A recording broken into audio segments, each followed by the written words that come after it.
Hey folks, I'm Gokul Padmanabhan from Restoration Brokers of America. Each week I talk to owners from across the country who have questions of how to prepare and sell their restoration business. And I bring you those questions and some best practices with over 300 transactions in the restoration space. Okay folks, so here is the most commonly asked question of all time at our firm, which is, how can I improve the value of my business before I can sell it? And we have done a lot of research on this at our company.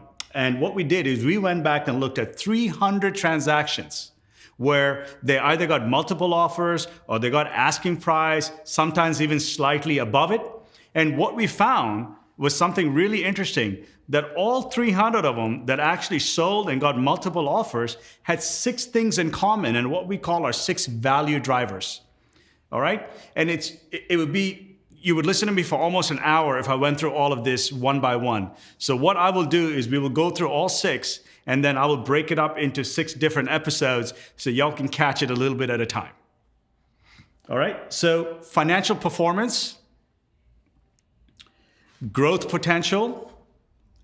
All of them had what I call a neutral structure. That means they were not too dependent on the owner. They had a documented standard operating procedure and a sales plan.